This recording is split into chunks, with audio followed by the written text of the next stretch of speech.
Hello, all listeners. This is Mubiru Musoke. I welcome you to Democratization of Africa, the case of Uganda in comparative perspective. Today, the conversation will cover 6 points if I have sufficient time to do it. It will deal with the critical phase in the democratization.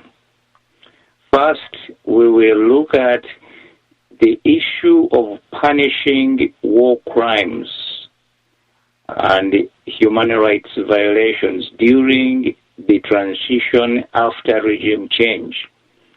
Second, we will look at the role of the Truth Commission during the transition, whether or not it is necessary. And third, we will examine Uganda's obligations under international law. That has implications as to whether or not a Truth Commission is important and whether or not to punish war crimes and human rights violations.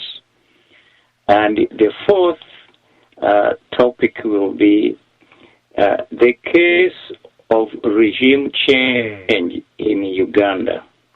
Have we exhausted all means of reforming the system, and therefore only regime change can bring about the desirable changes? And the fifth topic will be the recovery of stolen assets. And I'm sure James Semakula will be happy to listen to this portion of the conversation because it is very important as part of the democratization process. And lastly, we shall look at the prognosis of the situation in Uganda based on a general theory of democratization. I'm not sure we will go that far, but those are the 6 items or topics in this week's conversation. As narrated in earlier conversations, the history of Uganda has been frequently punctuated with violence and gross violations of human rights. Massacres, atrocities, war crimes, crimes against humanity, and routine violation of human rights, such as torture by the state agencies, have been a common and documented feature of Ugandan history since 1964. The year 1964 is important because that's the year which was the springboard on which the Uganda, the report of the Commission of Inquiry into the violations of human rights in Uganda was based. The report of the Commission was published in 1994, and it covered the period after 1964. There are 2 schools of thought in the debates on democratization and the punishment of human rights violations. One school of thought argues that justice demands that violations of human rights should be prosecuted and punished for their crimes, especially as the law was, in almost all cases, violated with impunity under a regime which did not care about protection of human rights. The argument is often linked to the process of consolidation of democracy during the transition period. The concept of consolidation is closely related to the development of democratic political institutions and the creation of a democratic political culture. Therefore, the argument goes how you treat the officials of the authoritarian regime who violated human rights is crucial to the democratization process. This school of thought also argues that violators of human rights should be prosecuted and punished because both truth and justice require it. Moreover, prosecution of any human rights violators is a moral obligation owed to the victims and their families.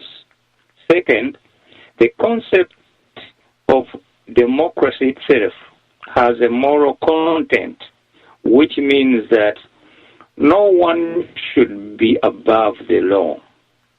This is a basic canon of the principle of rule of law.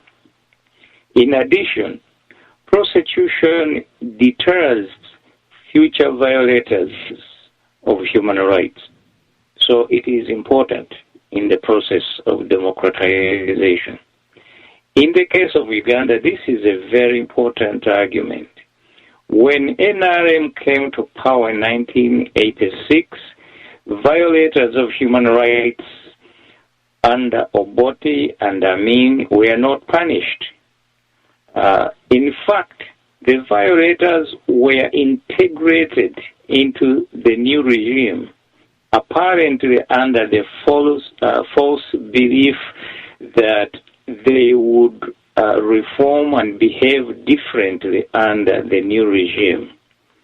The doctrine of broad-based government, which was advocated by Museveni, also conspired in this particular instance to prevent the prosecution of human rights violators under the previous authoritarian regimes. Unfortunately, the capricious violators of human rights under the NRM regimes are partly attributable to these same individuals, the same individuals who were not punished. Some of them were appointed presidential advisors by Museveni himself. In fact, as historical evidence now is beginning to reveal, Museveni himself has been part of the problem of systematic violation of human rights in Uganda. The wisdom inherent in the theories of criminology and jurisprudence to check and examine a criminal record of the offender is vindicated by Museveni's current behavior, linked to his biography and history of his so-called liberation movements, which have turned out to be fronts for criminal behavior. Another argument goes to the establishing a viable democratic system. Prosecution of violators of human rights is essential to the consolidation of a democratic political system, which should be governed by transparent police actions and not the secret police which operated in political shadows under the authoritarian regimes of the past. Prosecuting human rights violators is necessary in order to assert or project to the community the supremacy of democratic values and norms. This helps to the public to believe in and have confidence in the new system. Democratic norms are strengthened in the society as a whole. And lastly, it is necessary to bring into the open the crimes committed in the past. This contributes to identifying the people responsible for past violations of human rights.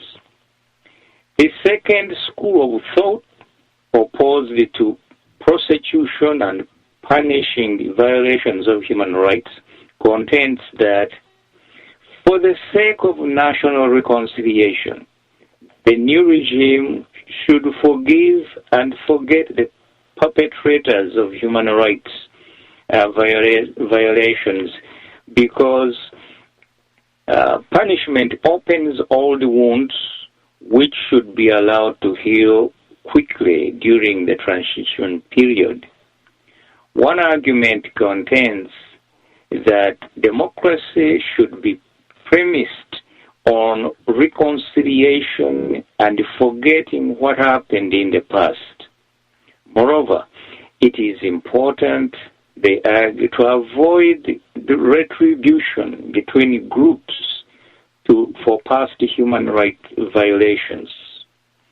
This school of thought makes the assumption that both government officials in the old regime and the opposition groups engaged in human rights violations.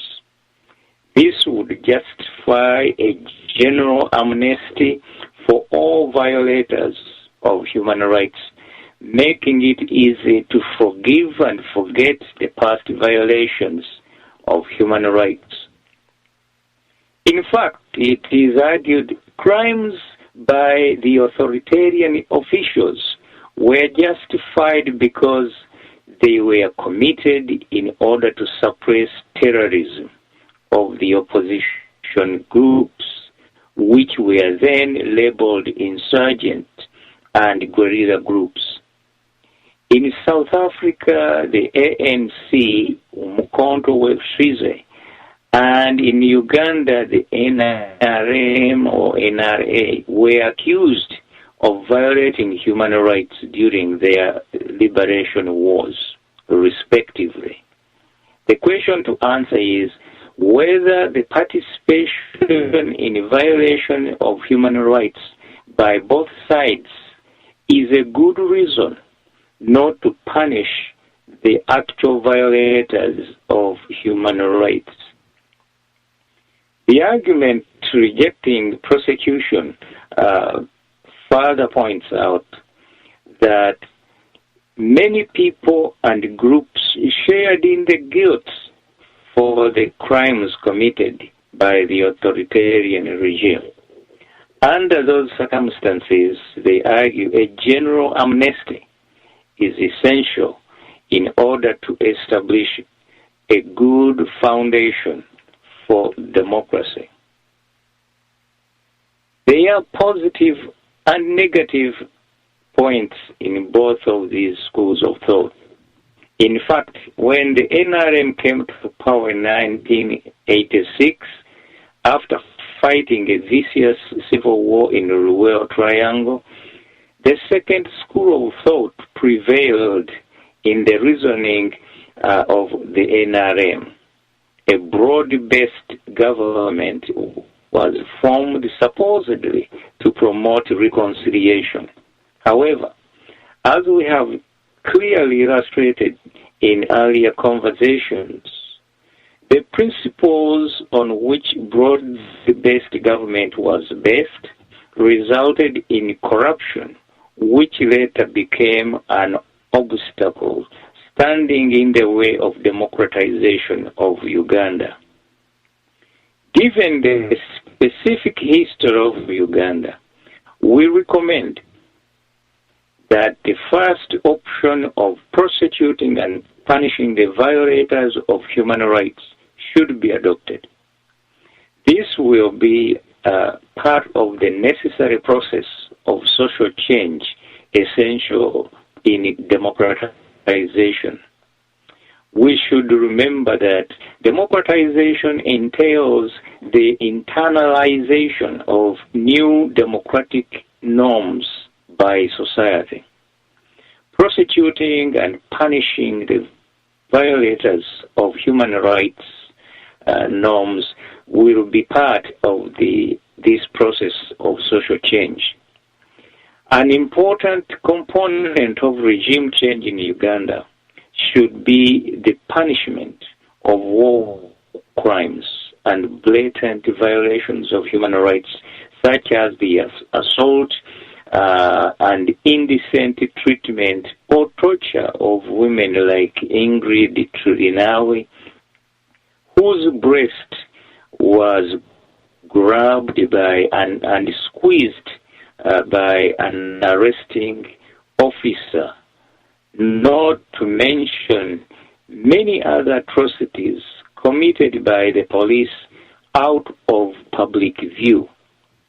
Punishment of war crimes and violations of human rights should be viewed as part of the moral rehabilitation of society necessary for long-term democratization. It will reinforce the principle that impunity is not acceptable anymore. This will clearly demarcate the periods between the old regime and the new regime, and the shading of the old regime culture, which must be rooted out of society as a whole. Violations of human rights under NRM by ISO, Internal Security Organization, ESO, External Security Organization, CMI, the Chieftains of Military Intelligence, UPDF, the Army, and the Uganda Police have been so gross, pernicious, and systematic, and persistent too, that they require to be investigated thoroughly, impartially, and fairly. The existence of the dreaded safe houses is offensive to the conscience and the protection of human rights. They bring to mind state terrorism committed by Amini's State Research Bureau and National Safety Unit, and Obote's General Service Unit, and NASA, the National Agency of Security Agency.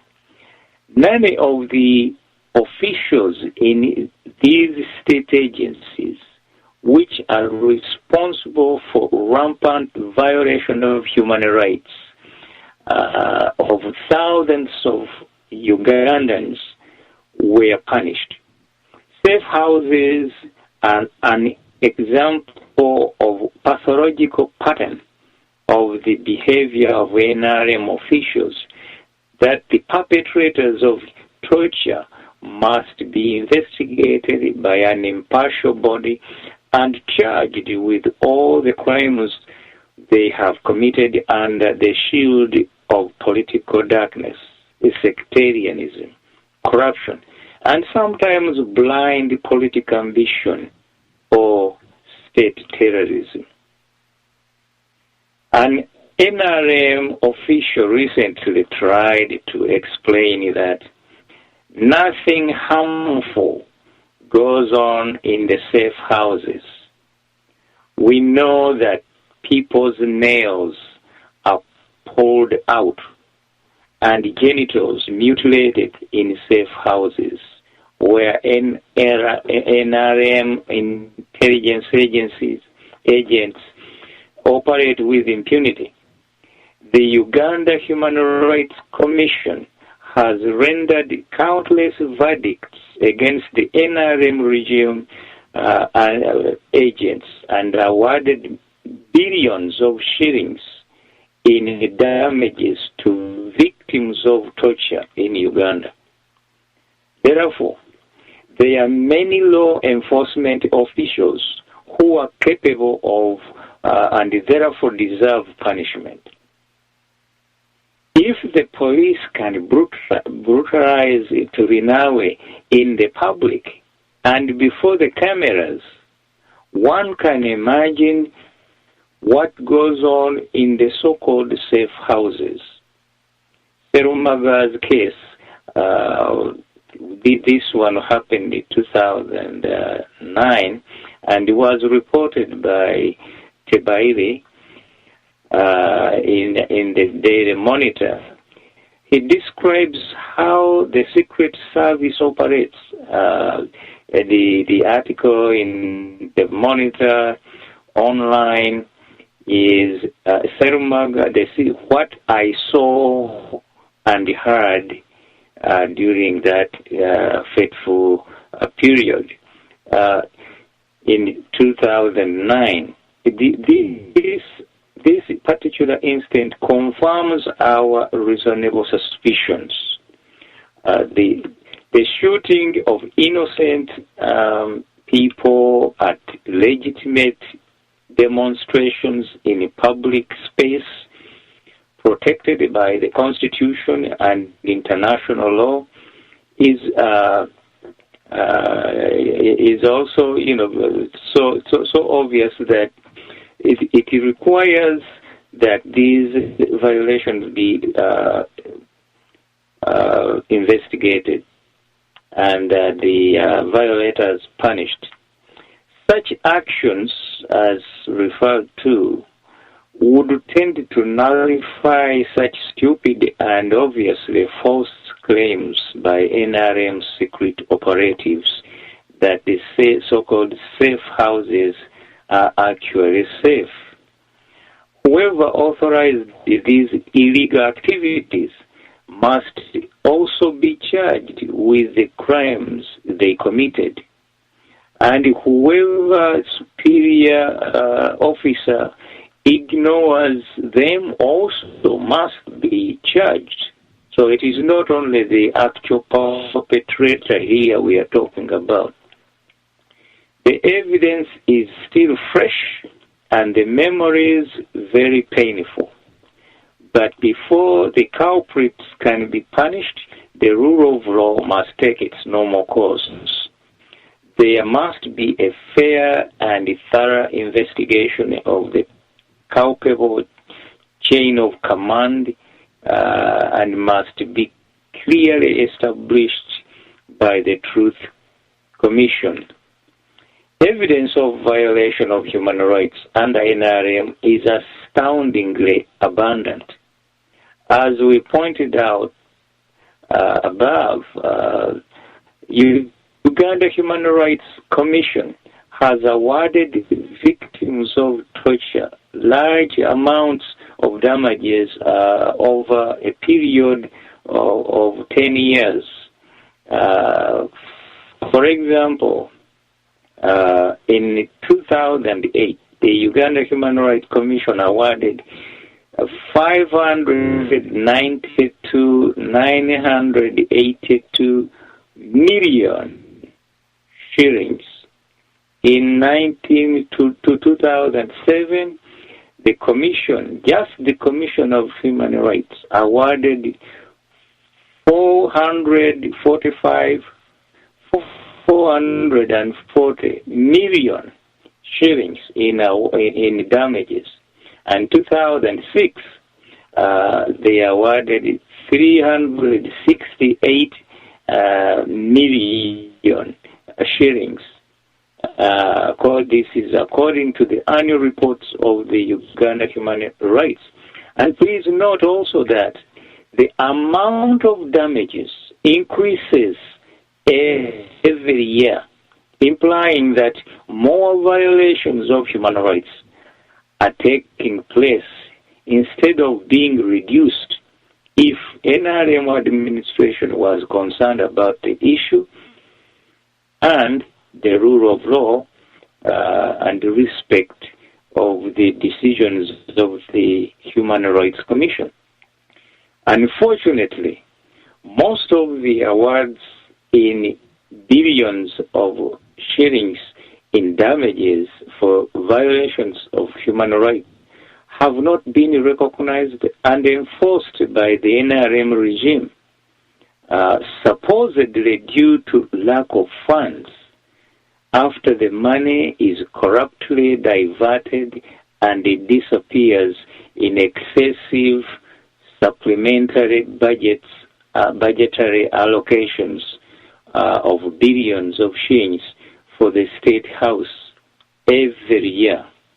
Therefore, the violations of human rights under NRM regime are not simply an administrative anomaly, but they are political actions deliberately perpetrated by corrupt NRM political leaders.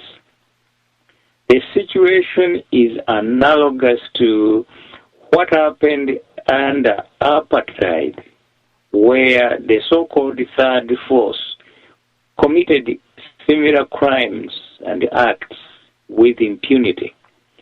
Hence, the need to appoint a truth commission in order to investigate and expose the gross violations of human rights in Uganda since the NRM fought the civil war in the Rural Triangle, or even before that time. The Truth Commission. Truth commissions have many valuable functions. First, the first useful function of a truth commission is to establish facts that are not tainted with politics. Facts cannot be established without impartial investigations. Facts are essential in the administration of justice.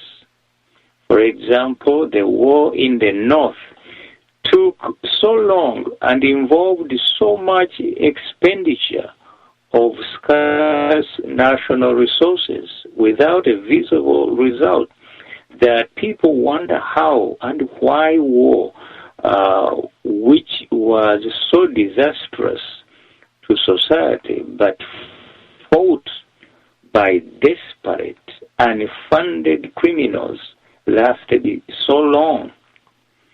Indeed, why were there so many ghost soldiers involved in that war, as preliminary investigations have shown, especially by the Auditor General?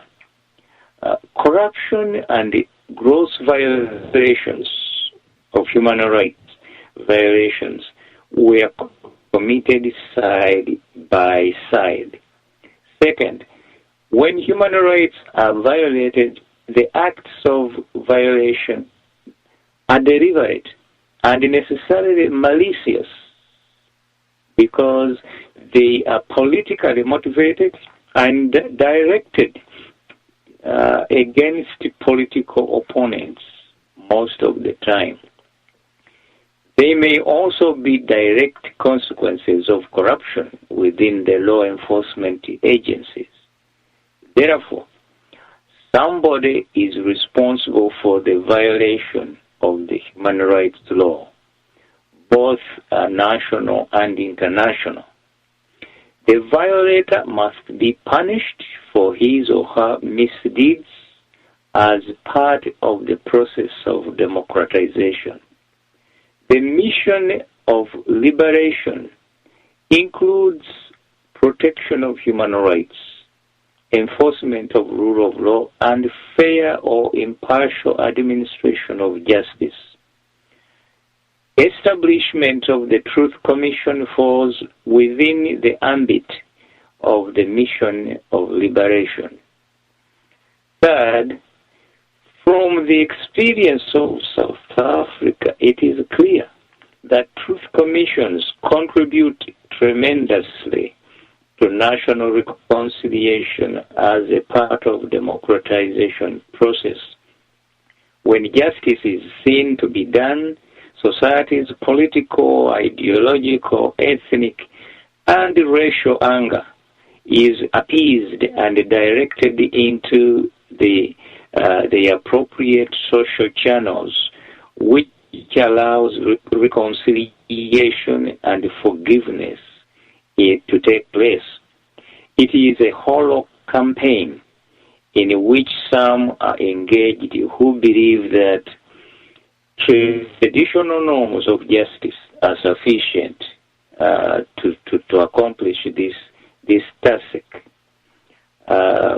We believe that we need more than the traditional remedies. Moreover, you cannot apply traditional remedies which are not uniform throughout Uganda in one part of the country and not apply them in another.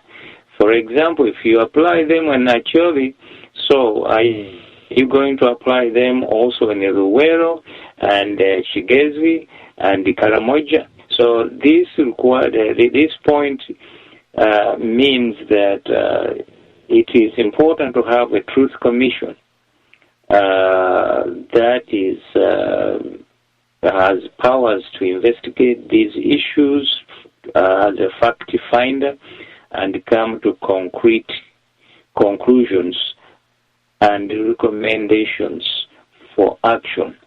Well, Connie's brutality of chopping off people's lips, noses, and ears went too far and caused lifetime scars which can never be completely healed, either by reconciliation or by monetary damages.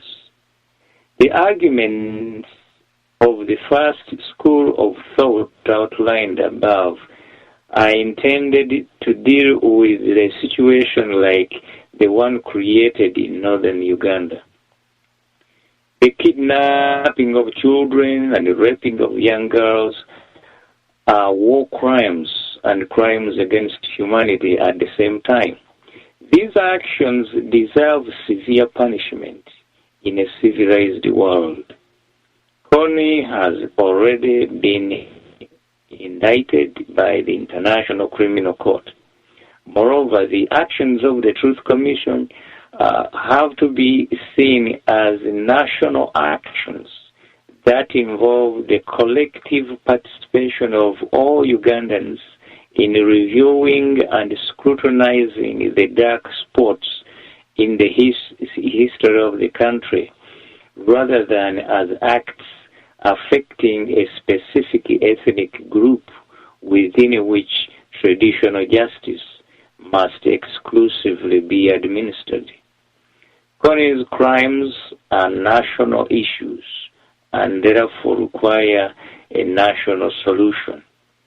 Moreover, the Constitution clearly provides that customary law that is inconsistent with the Constitution or any treaty ratified by Uganda, for that matter, is void to the extent of inconsistency.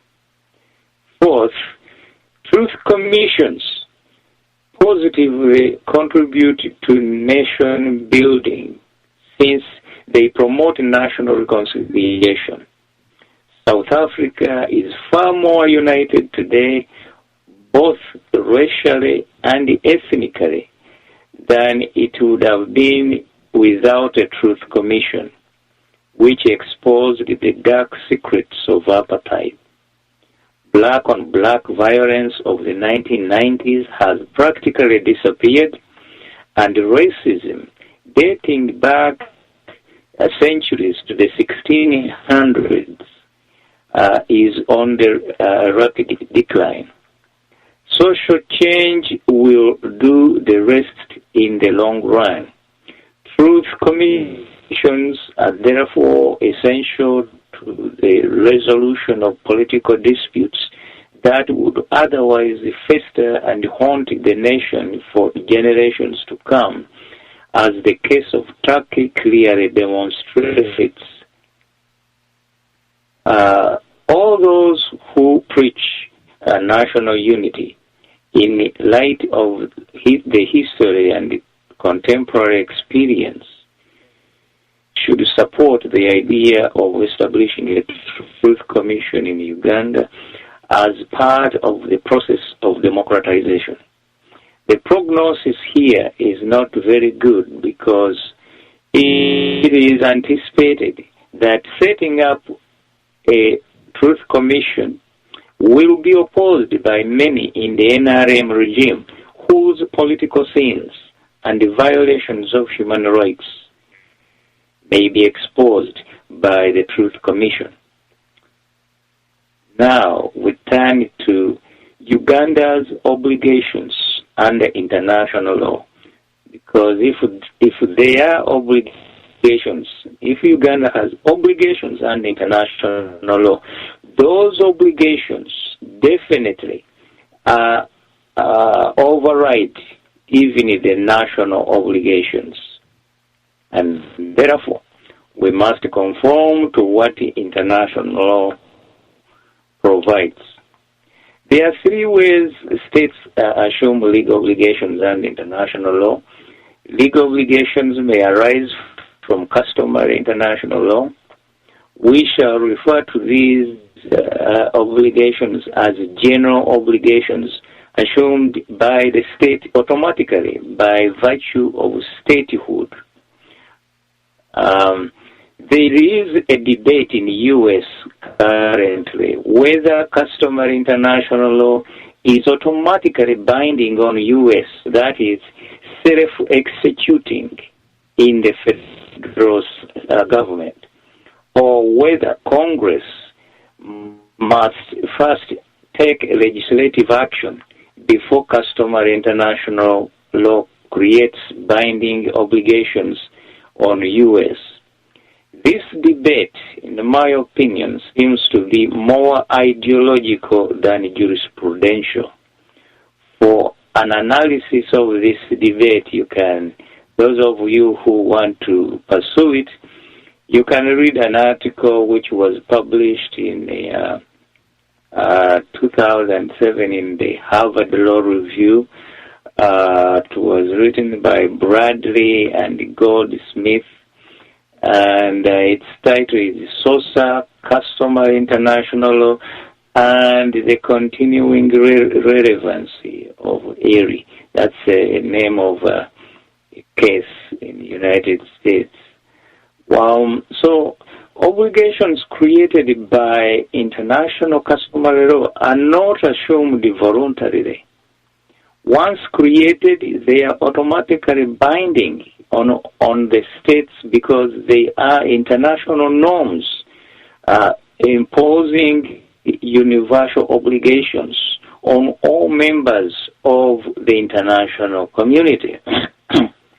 So here, when we are talking violations of war crimes and crimes against humanity, which are governed by international law, we cannot sit in the same seat of judgment and say we are forgiving so and so and we are not forgiving so and so.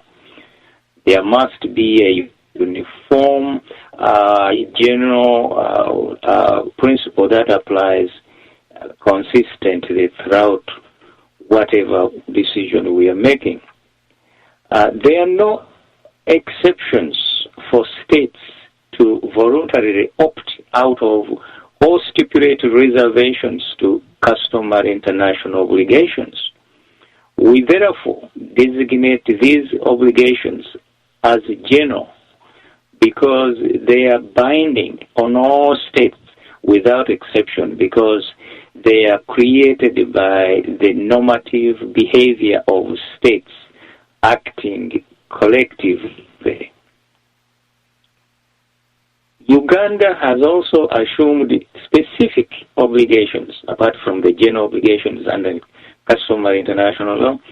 The specific obligations under international law by ratifying treaties and international conventions, which create specific obligations for the state that ratifies a treaty or international convention. So the third way a state assumes international obligations is through state succession.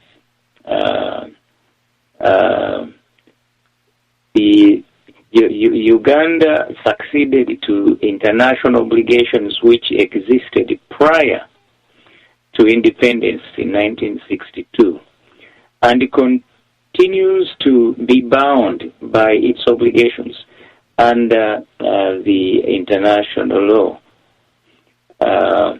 So the fact that Uganda, or any other state for that matter, did not participate in the creation of those customary norms is now immaterial. Human rights norms originally articulated in the Universal Declaration of Human Rights in 1948, before Uganda achieved independence, and later incorporated in the International Covenant on Civil and Political Rights, are now part of international customary law. They are binding on all members of the international community. These rights include the right to assemble, associate, express oneself in any form, to participate in elections, to be effectively represented in government, and freedom from torture and intimidation by the state. These are now universally accepted as human rights norms. Each state has an obligation to protect and enforce. Article 21 of the Universal Declaration of Human Rights and Article 25 of the International Covenant on Civil and Political Rights have, according to Thomas M. Frank's persuasive argument, given rise to a general universal right of all people inhabiting the planet Earth to claim a right to democracy. Thomas Frank wrote this article, which was published in 1992 under the title "The Emerging Right to Democratic Governance," published in the American Journal of International Law. He says the entitlement to democracy in international law has gone through both a normative and a customary evolution. It has evolved both as a system of rules in the practice of states and organizations. This evolution has occurred in three phases. First came the normative entitlement to self-determination. Then came the normative entitlement to free expression as a human right. Now we see the emergence of a normative entitlement to a participatory electoral process. To put the emergence of the right to democracy in perspective, we have to remember that the article quoted above by Frank was written over 2 decades ago. Many changes have taken place since then, leading to conclude that the right that right to democracy has now been fully established. On the basis of this right, people have a right to regime change if the regime is repressive and illegitimate. We'll stop here for a few minutes for a short break, and I will come back in a few minutes. Thank you.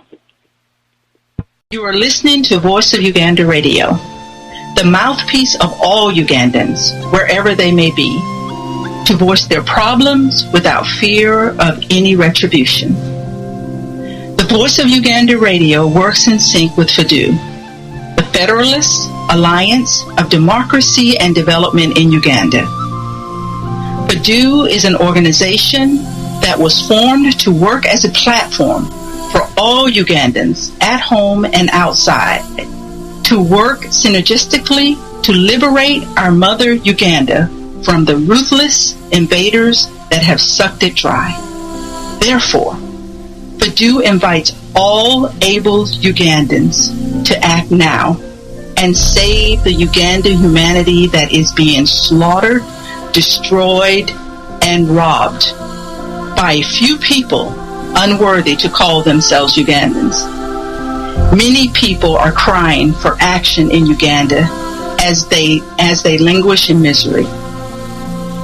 FADU echoes their cries by making the loudest alarm to everyone to join FADU, not tomorrow or the next day, but today. The number to join is 408-904-7038.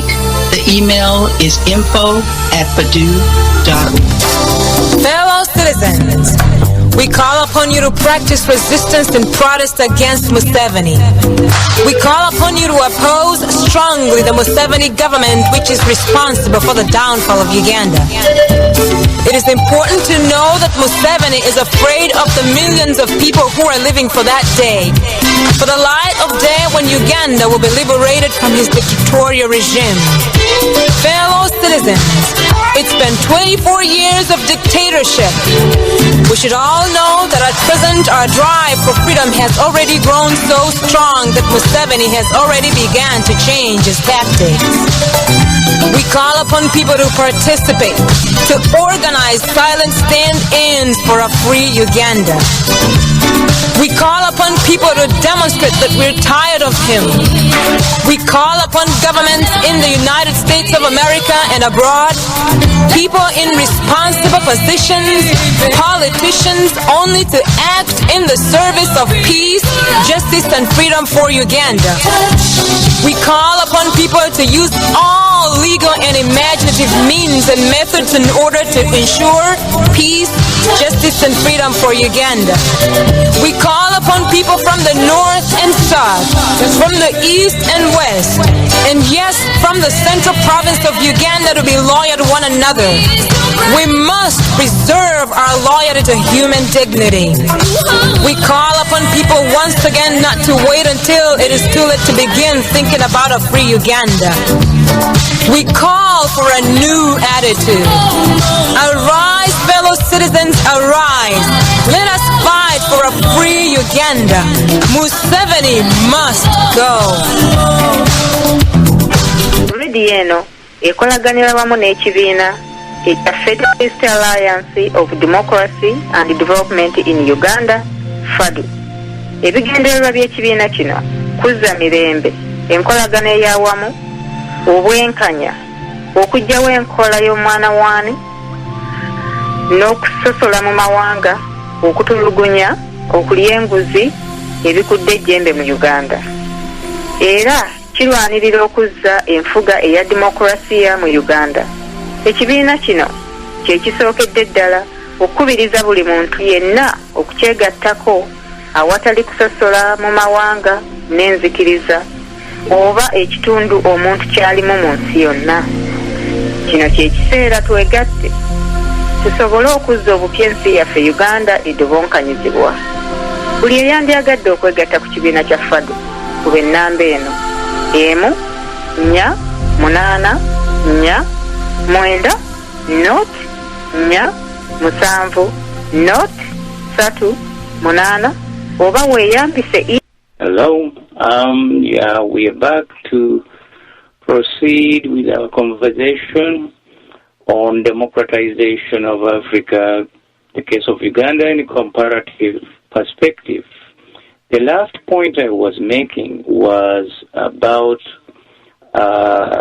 the right to democracy, that people have a right to democracy. The importance of this is that the existence of a right to democracy implies an obligation on part of the state to protect the political freedom, and more specifically, a general obligation on part of the state to ensure and conduct a regular, free and fair electoral process in order to enforce the right to democracy. The right of the people to democracy cannot be achieved, cannot be enjoyed, unless the state enforces it by making sure that the electoral process is regular, is free, and is fair. As you know, in Uganda, that has been not the case. Uganda, under the NRM regime, has defaulted several times on its international obligation to conduct free and fair elections. International observers have consistently concluded that the state under NRM has failed in its obligation to conduct free and fair elections. And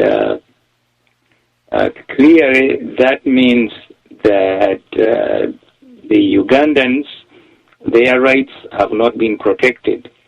The elections of 1996 and 2001 conducted under the movement system were found not to be free and fair by the Supreme Court of Uganda and the international observers for four main reasons, which I think are important for people to know.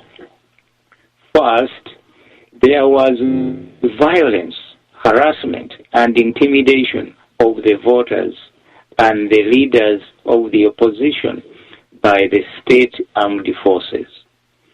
Second, there were many irregularities committed by the Electoral Commission, such as disenfranchising voters whose names were missing or illegally removed from the voters' roll. Third, there was extensive bribery of the voters or the commercialization of the electoral process, especially by state agents and leaders who supplied money and scarce commodities to poor people, the voters, in order to win their votes. Lastly, there was no level playing field because the NRM incumbent campaign was illegally financed by unlimited state funds. There was no distinction between the state and NRM. The opposition, however, had no matching funds, and due to suppression of political freedom under the movement system, had no opportunity to raise money for from the impoverished supporters or any other source, because under Article 269 of the 1995 Constitution, such activities were prohibited. The situation did not improve after the movement system was abolished in 2005. The international observers noted that the same factors which had plagued the electoral process under the movement system persisted in the elections of 2006 and 2011. In their report of February 23, 2006, for example, the Commonwealth Observer Group concluded that, quote, the environment in which the elections were held had a number of negative features, which meant that the candidates were not competing on a level playing field, unquote, because of, unquote, failure to ensure a clear distinction between the ruling party and the state, and the use of public resources to provide an advantage to the ruling party. The lack of balance in media coverage and the harassment of the main opposition, the presidential candidate, the creation of a climate of apprehension among the public and the opposition supporters as a result of the use of security forces and the alleged use of financial and material inducements, which prevented the election from being free and fair. Now, in their report of February 18, 2011, the Commonwealth Observer Group reached a similar verdict. Quote, "Our main concerns were about the overwhelming lack of a level playing field, abuse of incumbency, and the commercialization of politics. As a result, the 2011 elections in Uganda did not fully meet national, regional, and international standards for democratic elections." This is very important to quote because we are talking about violation of a right to democracy. Now, if that's how the regime has violated the right of the people to democracy, then you tell me how you solve that problem. You cannot reform such a regime. That is a justification for regime change. Uganda has also undertaken specific international obligations to protect human rights by ratifying treaties and international conventions. In addition to ratifying the International Covenant on Civil and Political Rights and the International Covenant on Social, Economic, and Cultural Rights, Uganda ratified the UN Convention on the Prevention and Punishment of Genocide. Hereafter we should call it Genocide Convention of 1949. In 1964, Uganda domesticated the Genocide Convention by enacting the convention into the laws of Uganda. This means that the international law of genocide, crimes against humanity, and the rules governing the conduct of war are part of the domestic laws of Uganda. That is important to remember when you are arguing about violations of human rights in Uganda, especially during a war situation. It is unfortunate, however, that Uganda, under the Amin, Obote, and NRM regimes, have flagrantly violated these laws. Innocent people in many parts of Uganda have been tortured, killed, raped, and subjected to ruthless treatment by the armed forces.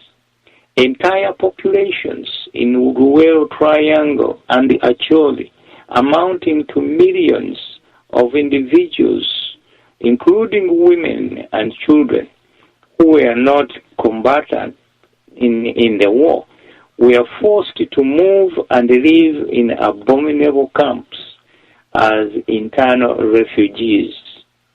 This clearly was a violation of international law, international obligations Uganda has. Uganda has also ratified the Rome Statute, both under the Geneva Convention and the Rome Statute. Uganda has an obligation to prosecute and punish those who have committed genocide and crimes against humanity. This, however, has not happened. Many of the senior officials in the police and the army who have known, they are known to have committed these atrocities, are still serving the NRM regime.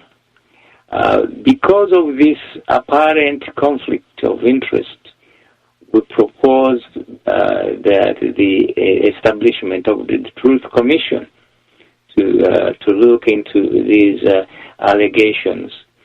Going back to 1962, after NRM regime is removed from power, Uganda has ratified and assumed international obligations under the African Union Convention on the Prevention and Combating Corruption. Remember, we've talked a lot about corruption.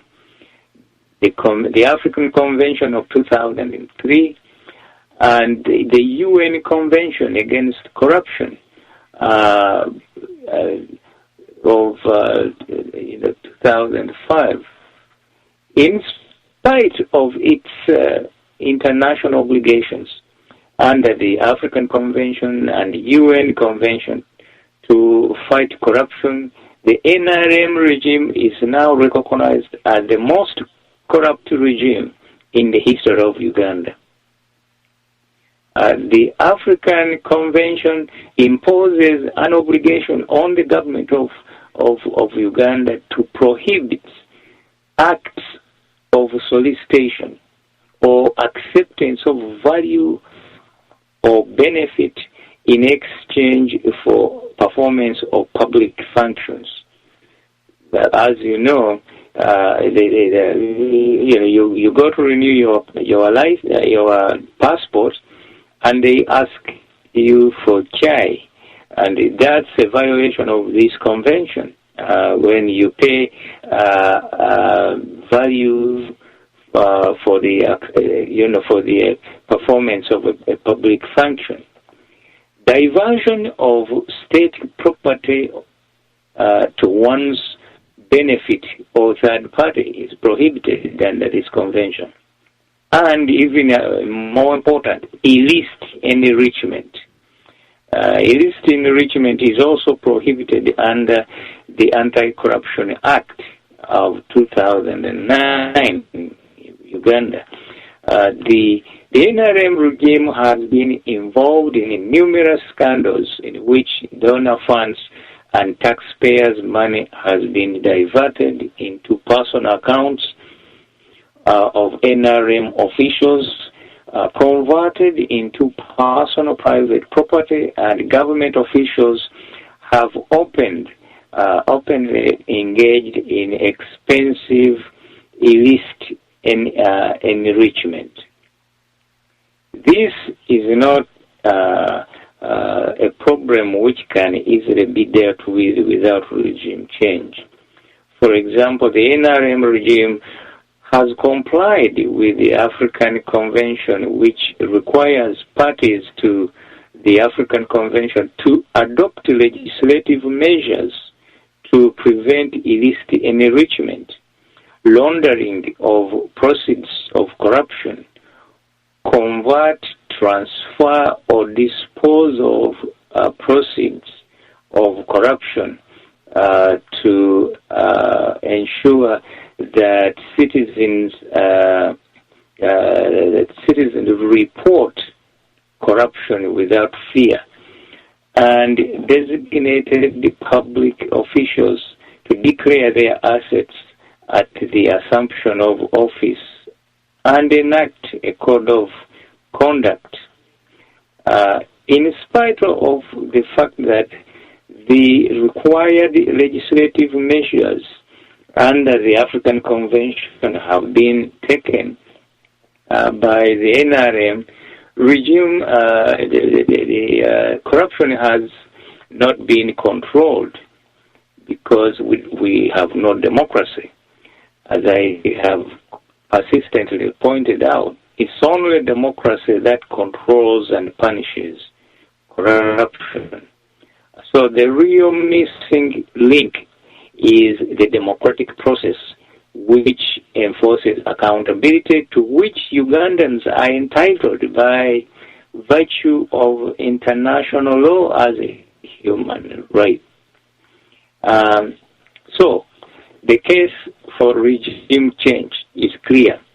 The case for regime change in Uganda is now very, very clear. It is reinforced by the right to democracy protected under international law and the disregard and the violation of international law by the NRM regime. In 1986, the NRM regime assumed power through the barrel of the gun after making several promises and convincing the people that NRM was committed to protect human rights and restore democracy to Uganda. First, according to the 10-point program, as you know, NRM specifically promised to eradicate corruption, to restore democracy, to enforce the rule of law, to guarantee security, and to manage the economy in such a way that the ordinary person will feel secure and prosper. None of these promises have been realized.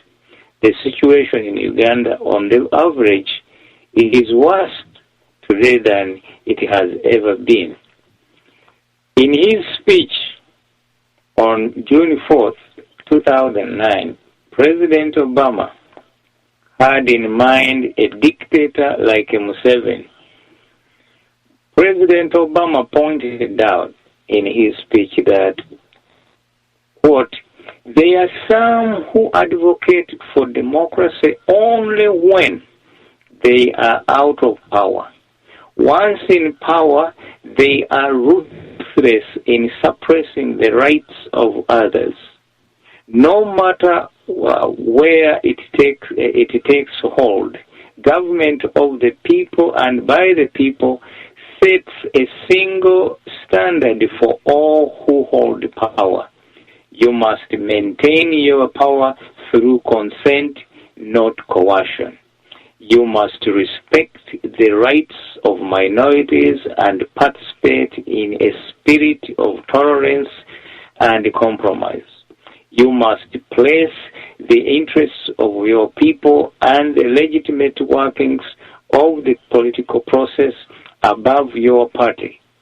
Without these ingredients, elections alone do not make true democracy, unquote. That's Obama speaking on the 4th of June, 2009. Corruption in Uganda has multiplied beyond control compared with what it was in 1986 because of the absence of accountability, abuse of power, and suppression of democratic process by the NRM regime. In his remarks to the Ghanaian parliament on July 11, 2009, President Obama specifically warned corrupt African leaders like Museveni, quote, no country is going to create wealth if its leaders exploit the economy to enrich themselves, or if police can be bought off by drug traffickers. No business wants to invest in a place where the government skims 20% off the top, or the head of the port authority is corrupt. No person wants to live in a society where the rule of law gives away the rule of brutality and bribery. That is not democracy. That is tyranny. Even if occasionally you sprinkle an election in there. And now it is the time for that style of governance to end, unquote. At the end of NRM style of governance means regime change, without doubt. In the two quotations above, President Obama articulated what I call the Obama Democratization doctrine. President Obama's message in his democratization doctrine was clear and unequivocal. The test for regime change laid down by President Obama's doctrine is appropriate for regime change in Uganda. Under NRM, the rule of law has disappeared.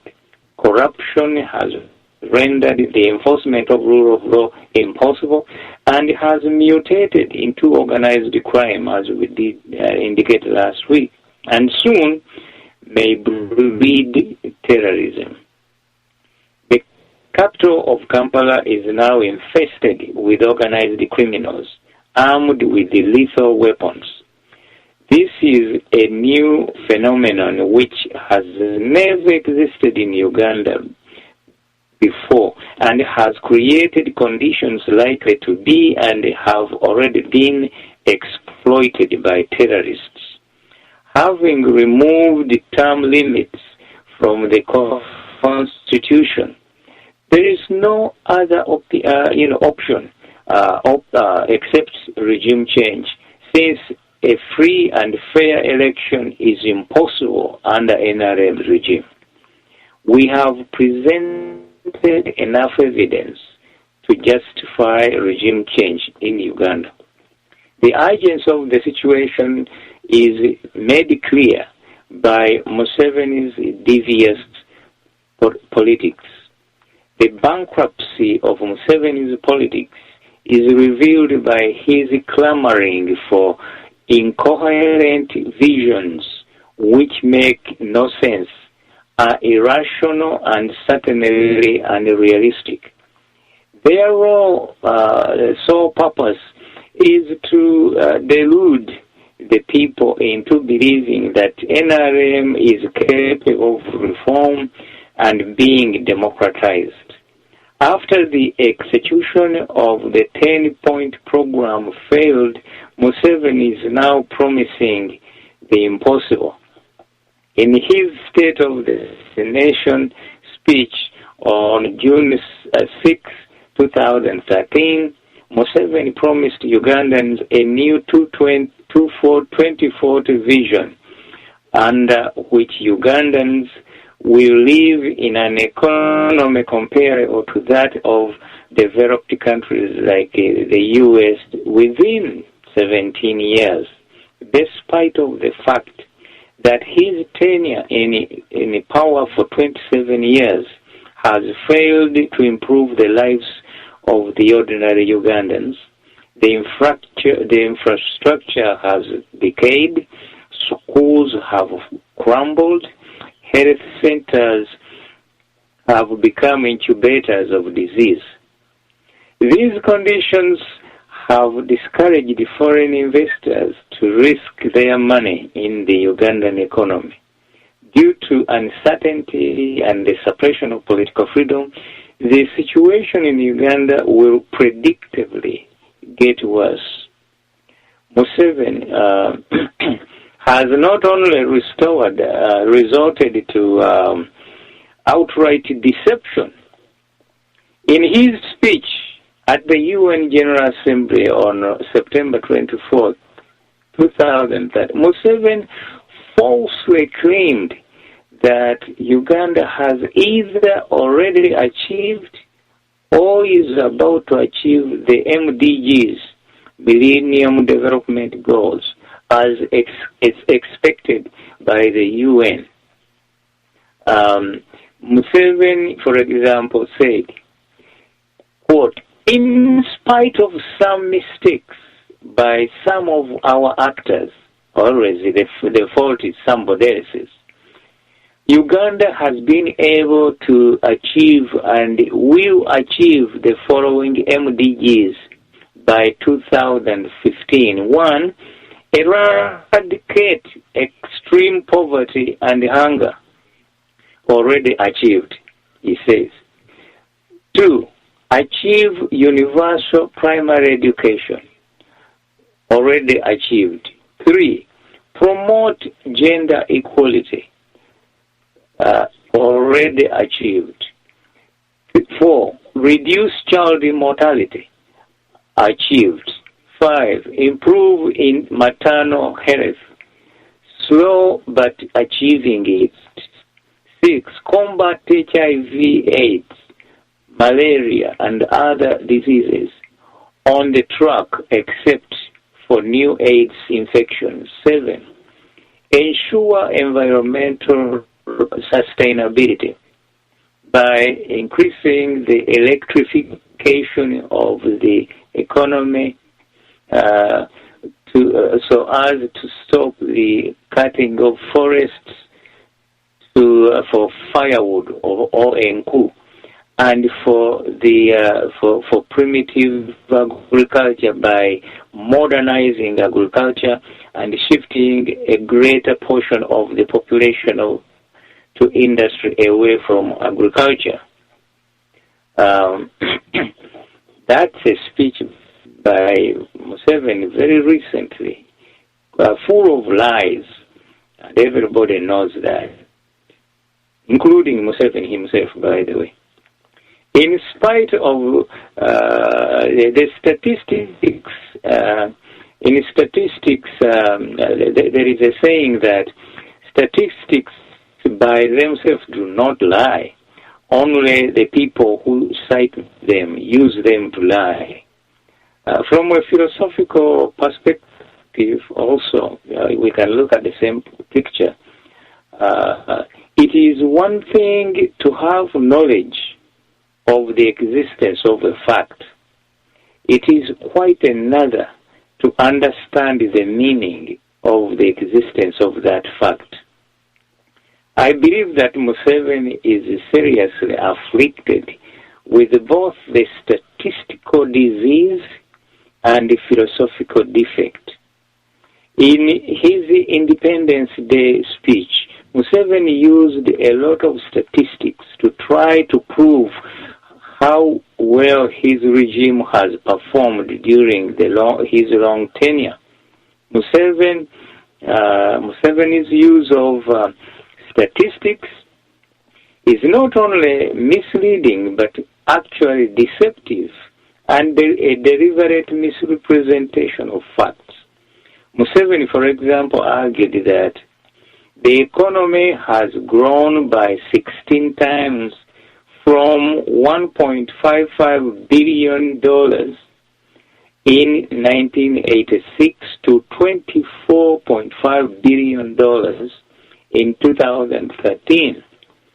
He also cites the construction of sector, it has grown by 8.2%. The transport and communication sector has grown by 10.4%, and telecommunications, citing the mobile phone, by 14.8%. These figures are meaningless because they do not tell you anything about the welfare of the people. They do not, for example, tell you the corrosive effect of corruption on the economy, as we have already demonstrated in earlier conversations. The statistics cited do not tell you about the enormous and growing disparity between the rich and the poor. These statistics also, they do not tell you the lack of and current dismal state in which health care in the country is. They do not tell you about insecurity in the country due to organized crime using butaimbwa and by gangs wielding butaimbwa, which was discussed last week. And above all, the statistics do not tell you the fact that in Uganda there is no political freedom, which cannot be computed in terms of incremental statistical percentage of growth. When it comes to political freedom, there is a profound deficit that cannot be reduced to statistical percentages. The suppression of political freedom goes to the core of the welfare of the people. And therefore, citing these figures about the tripling of the size of the economy, it's not different from delivering Vyoya Vyenswa. Museveni and the NRM have plentifully delivered to Ugandans. That is why the latest prosperity index by Letagam Institute places Uganda's global position at 117 out of 142 countries studied. The same index rates Uganda 133 for security, 129 for health, and 116 for education.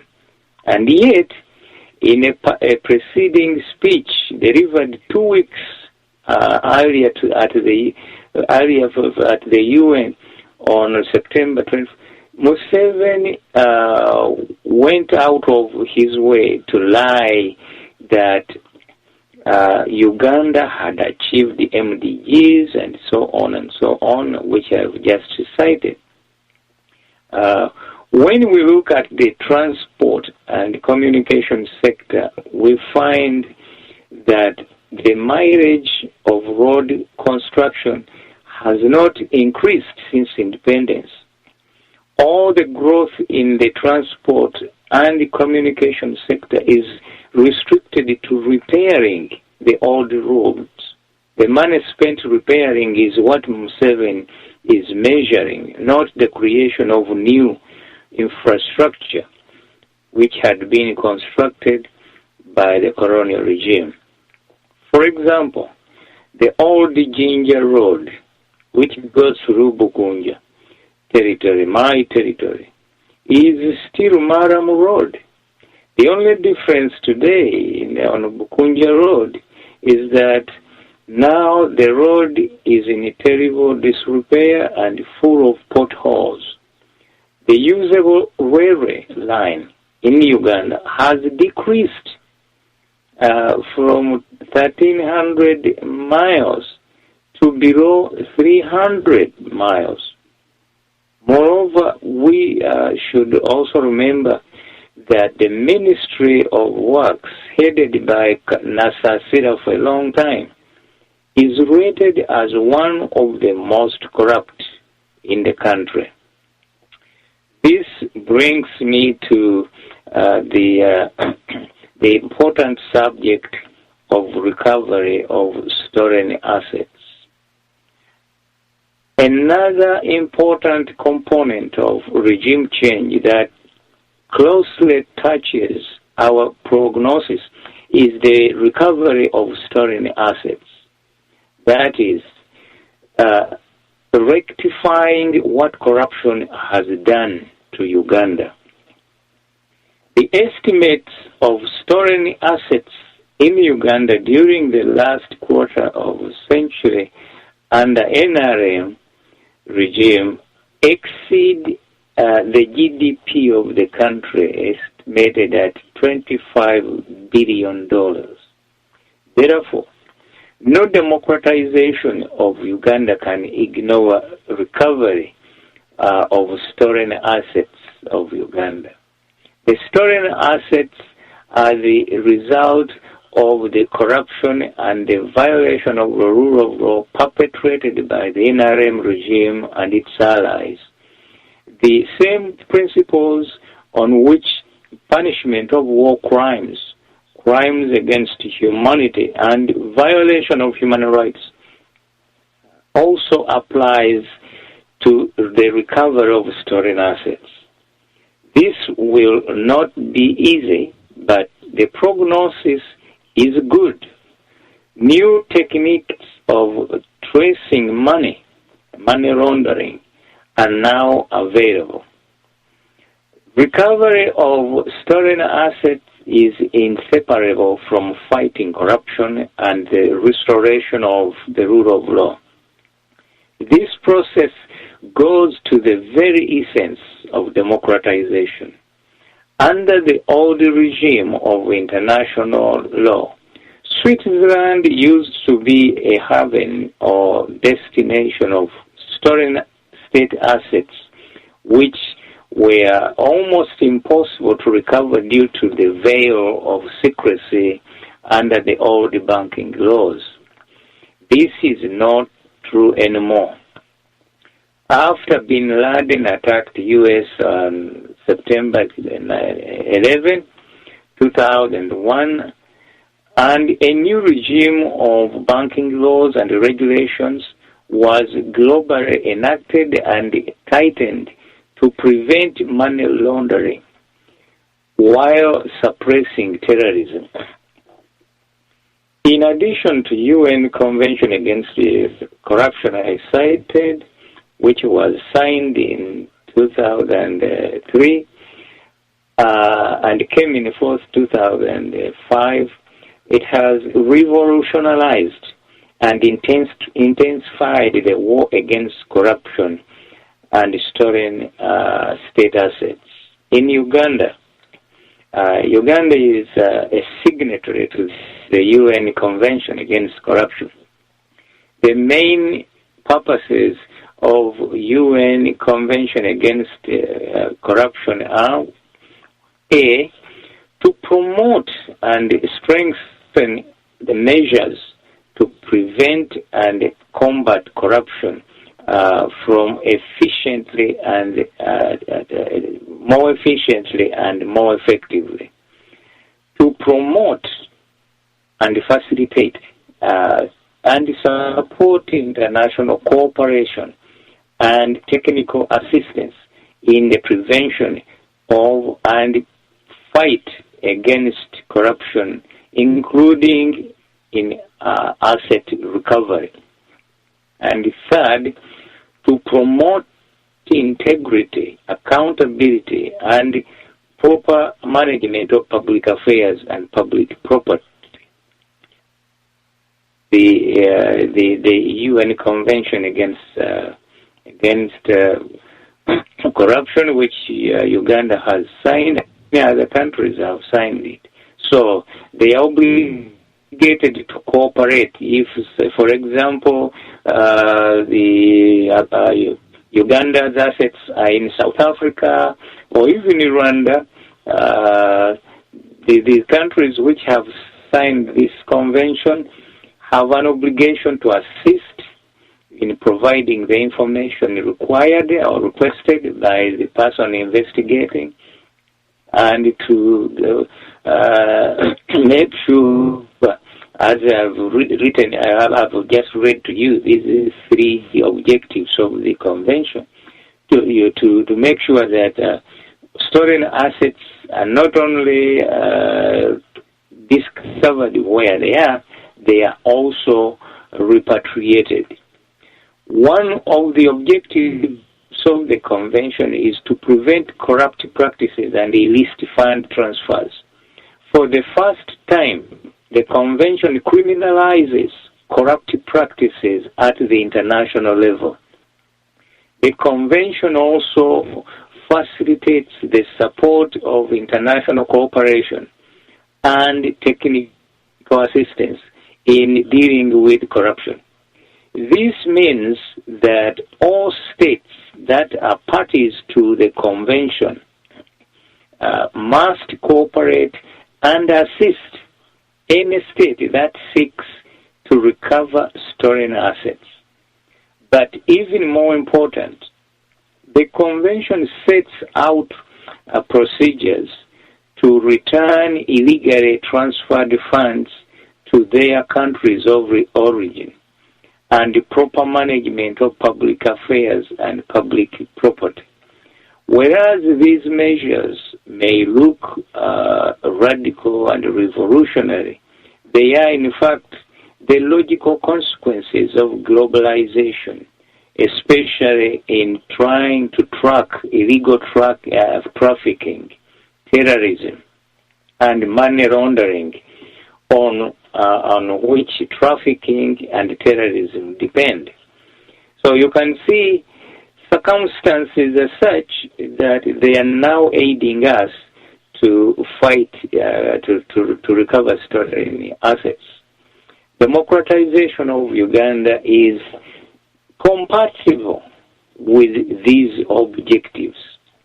The specific crimes covered by the Convention include bribery by public officials, embezzlement, misappropriation and other diversion of property by public officials, money laundering, obstruction of justice, and participation in corruption as an accomplice, assistant, or instigator in any offense of corruption or any attempt to commit such an offense. Illicit enrichment and concealment of corruption. All these are in the Convention, and they are governed by international law now. And the cooperation is mandatory. These crimes are equally covered in both public and private sectors of the economy. This is very important. It's not only the money stolen from the government that is covered by these conventions. It's also money stolen in corporations, private companies, and is sent outside the country. So, if Museveni has a corporation, or Janet Museveni has a corporation, or Salim Saleh has a corporation, and that corporation is laundering money, sending money outside Uganda, it is covered because the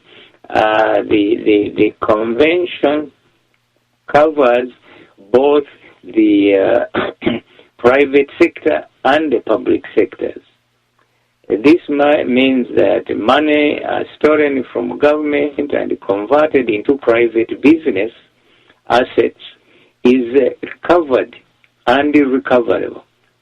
One of the objectives of the UN Convention against corruption is to promote international cooperation in preventing, investigating, and combating corruption, as well as prosecuting criminals who perpetuate corruption.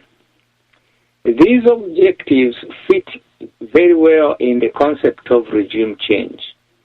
The convention, for example, provides for extradition, mutual legal assistance, and joint investigation between the parties to the convention. It also provides for technical assistance and information exchange between states parties to the convention. The UN Convention Against Corruption established a new fundamental principle of the right to asset recovery of stolen property due to corruption. The convention provides for money recovery illicitly paid to public officials or managers or employees of private organizations sent abroad through corrupt activities to be returned to their countries of origin. There are measures for recovery of illicitly transferred property and measures for return and disposal of assets. Article 57 distinguishes between embezzlement of public funds by public officials one who tries to conceal it in another country. Such property belongs to the state. The second category covers proceeds of corruption given voluntarily to a corrupt official and transferred to a foreign country.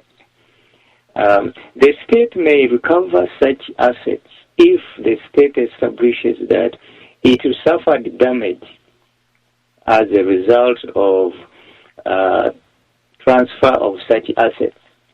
These measures to recover stolen assets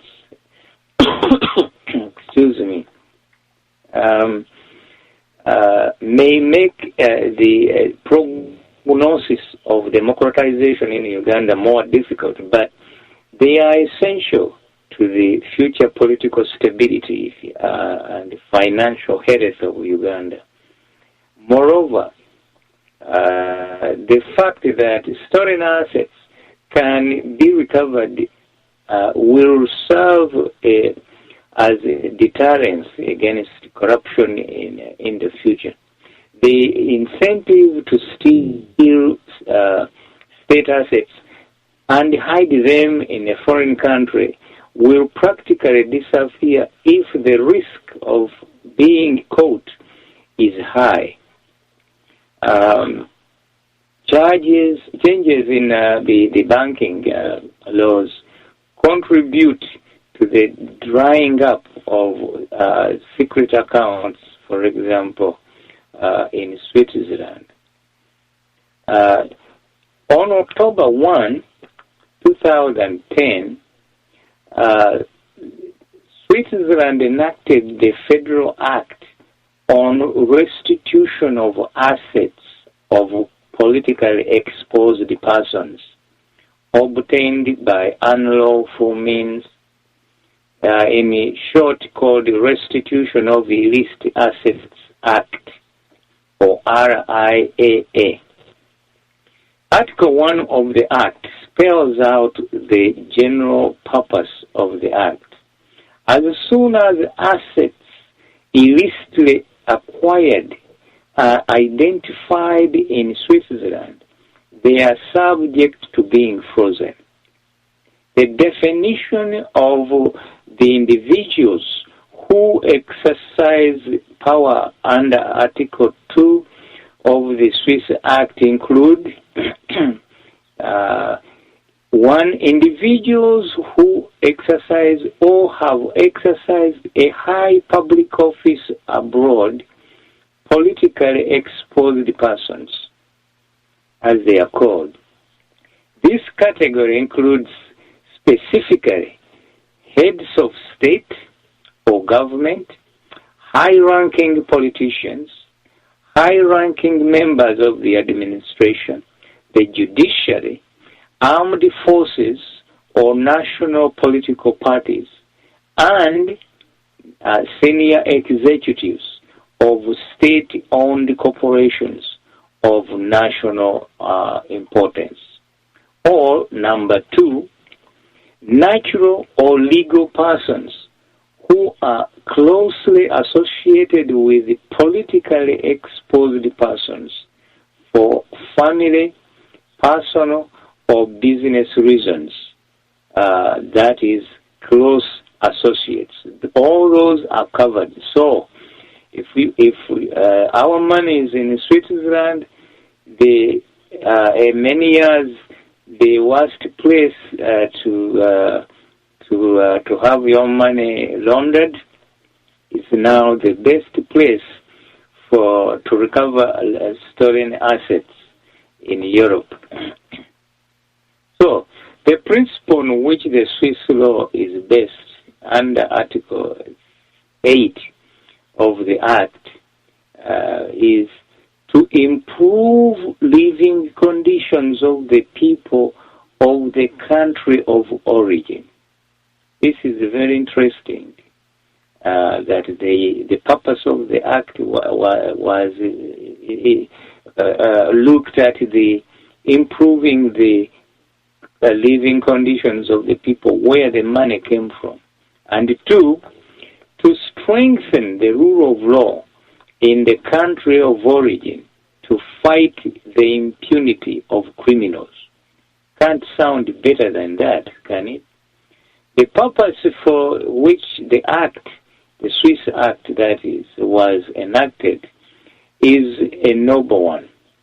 The act, quote, governs the freezing, forfeiture, and the restitution of assets of politically exposed persons or their close associates in cases where a request for mutual assistance in criminal matters cannot produce an outcome owing to the failure of state structures in the requesting state, in which the politically exposed person exercises or exercised office that is in the country of origin. So as I said, it cannot get better than that. And probably it will get better when other countries adopt similar laws. Now, the general prognosis on the general theory of democratization. The third factor which is relevant to our prognosis of the democratization of Uganda is social theory. Ultimately, the organization of society, like any purposive human activity, such as planning economic development, fighting crime, increasing agricultural production, treating of or preventing an epidemic, presupposes a valid theory on which it is premised, whether the actors are aware of this fact and conscious of their actions or not. By theory here, we mean a valid explanation of social, economic, or political reality, together with the forces or causes responsible for its activation and transformation of that reality. Social theory is a messy and complicated field of study. I don't even know why I decided to take interest in it, but it is interesting. Explaining political processes is hard enough, but combining it with the social change in the form of democratization makes it especially difficult. Democratization is a type of social transformation which many countries in Africa are going through.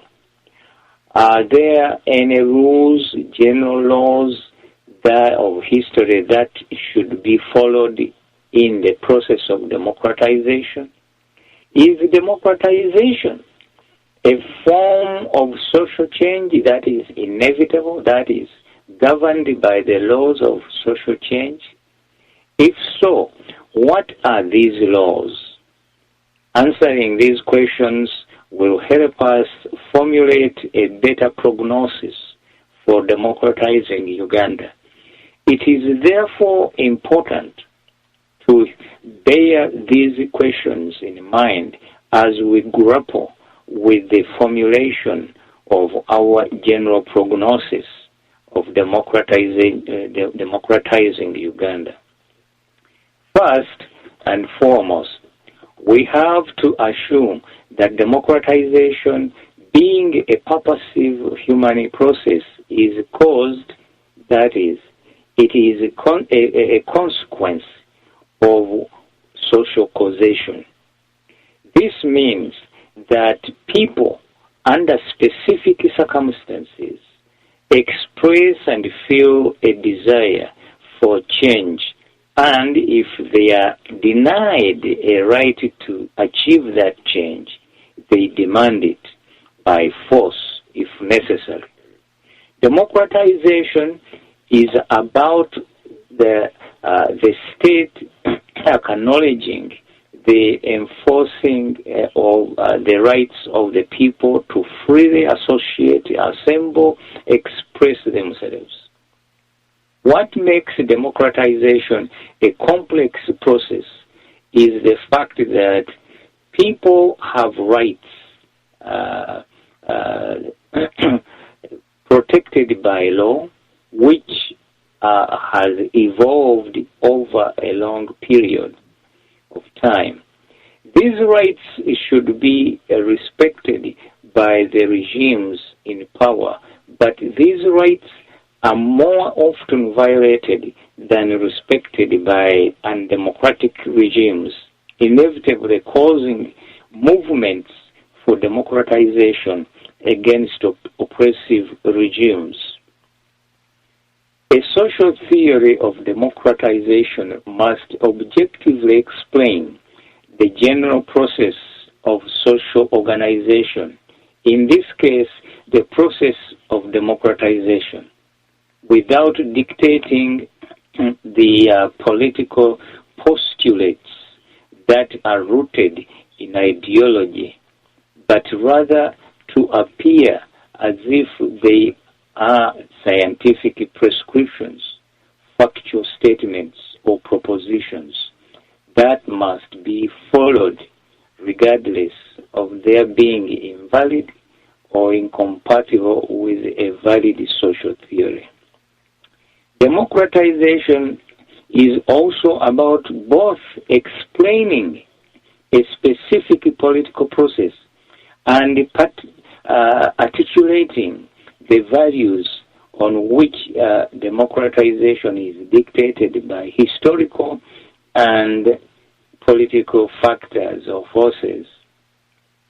Based on our definition of a theory of democratization, Museveni's theory of sectarianism was no more than a conjectural speculation designed to legitimate NRM policies of political oppression. It was based on an invalid social theory with no empirical data to support the asserted premises or the propositions. Museveni's sectarian theory was, in fact, incompatible with democratization. It was politics disguised as science. Sectarian theory was invalid because it was based on a premise that falsely postulated that there was a necessary causal relationship between sectarianism, that is discrimination based on ethnicity or religion, and the level of economic development or the formation of a specific class structure in society. Such a causal relationship does not empirically exist. Otherwise, sectarianism would not exist in Northern Ireland, United Kingdom, Israel, or India, countries that are democratic and have advanced middle-class social structures. The detailed study of this, those who want to get more about Museveni's sectarian theory can read The Sowing of the Mustard Seed and his Museveni's manifesto in the election of 2006. His theory is articulated there. I don't have time to go into it, but I'll come back to it later on when we are discussing the Constitution of 1995 Constitution. From the false premise, however, Museveni concluded and prescribed a political policy in 1986, which was later enacted in the 1995 Constitution, prohibiting political parties to freely and actively engage in politics. Museveni's argument was that it was all right to deny people political freedom in order to avoid or prevent sectarianism. The argument ignored the fact that the freedoms of association, assembly, and expression are human rights protected by both national and international law. Museveni's theory was, therefore, not only invalid, but his prescription for a solution to Uganda's problem was a blatant violation of fundamental human rights law. Museveni's political behavior has in fact contradicted and violated the premises of his own theory, especially when we consider two facts. One, when the Constitution was amended in 2005 to allow multi-parties, the class structure of Uganda was still the same as it had been in 1986 when the sectarian theory was invoked. Second, corruption under NRM regime, which is fueled by sectarianism, which Museveni condemned and purported to prevent by banning active multi-parties in the political system, is still rampant. Ironically, if Museveni had initially protected political freedom, his regime would have been in a much better position to fight and punish corruption, which is now the major obstacle to democratization in Uganda, as we have explained in a series of these conversations. We can therefore totally ignore Museveni's sectarian social theory. In fact, sectarian social theory was an obstacle to instead of a facilitator of democratization in Uganda. From a theoretical point of view, and looking at the contemporary facts of democratization, a better prognosis and therefore a bright picture of democratization is emerging. The fact that Uganda is rated as one of the lowest in fighting corruption means that theoretically, in the African region, Uganda is one of the countries which are least likely to be democratized through normal parliamentary reforms, because the NRM regime suppresses political freedom, which is the main factor in combating corruption and enacting democratic reforms. Democratization theory, however, predicts inevitably the inevitability of democratization through regime change in Uganda, no matter how difficult the process of regime change may turn out to be. Democratization is inevitable because it is essential to good governance and inherent in the human rights movement protected by law and generated by social change. If a regime is opposed to essential reforms, the alternative for the people is to remove it by force. We must remember that democratization does not take place in a political vacuum. On the one hand, democratization requires the establishment of democratic institutions such as an autonomous parliament, independent judiciary, depoliticizing the army and the neutral civil service. In the case of Uganda, depoliticization of the army is going to be problematic. There are three factors which complicate this issue, and which and their discussion shows beyond a reasonable doubt that Museveni does not believe in democracy. These factors are political, philosophical, constitutional, or legal.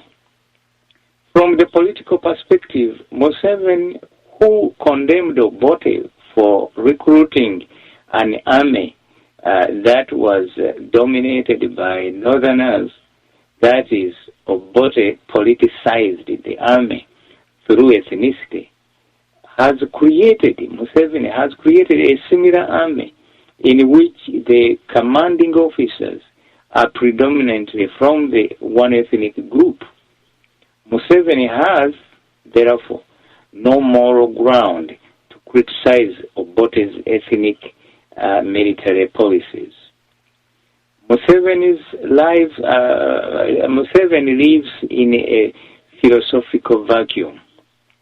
He has not articulated any specific ideology as a philosophical guide to his politics.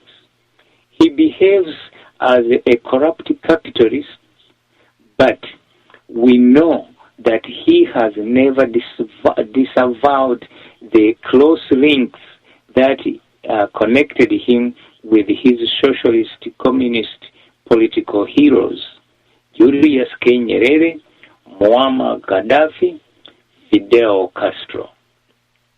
Museveni's ideological ambiguity explains why he cannot democratize Uganda. He does not believe in democracy.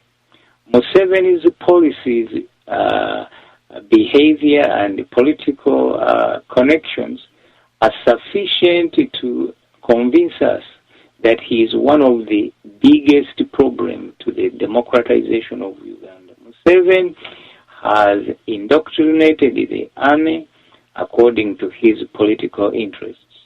Jankwa's political school serves that purpose, and that purpose only. Lastly, it would be necessary to drastically amend or replace the Constitution before the army is depoliticized. Article 78 of the Constitution allows the army to be represented in the Parliament. Currently, 10 army officers represent the army in the Parliament as an interest group. Under Article 282, subsection 2, the army is supposed to be non-partisan, national in character, patriotic, professional, disciplined, productive, and subordinate to civilian authority as established under the Constitution. The provisions of this article of the Constitution have been blatantly violated since the Constitution came in force in 1995. The army under Museveni has always been used to harass the opposition during the elections. They have intimidated opposition candidates on many occasions during the electoral process. Therefore, the Uganda army is not non-partisan. It is not professional. Otherwise, they would not actively get involved in politics. It is not disciplined because it is not. It has shot innocent people, including babies and pregnant women, at political rallies, as sanctioned by its commanders, and it is not subordinate to civilian authority. The Commander-in-Chief, Yoweri K. Museveni, is a general in the army. He commands, promotes, disciplines, and directly supervises all the active army officers, including his own son. Time has run out. I would have preferred to continue, but since I cannot complete this section, I'm trying to bring to your attention, I will retire at this point in the hope that next week we shall complete this task and conclude the theory of democratization before we go and deal with the specific issues like the 1995 Constitution and what kind of a constitution we need instead of that particular one. So I'll stop here and hope that you will tune in next Saturday and continue to listen to Democratization of Africa, the case of Uganda in comparative perspective. Thank you very much.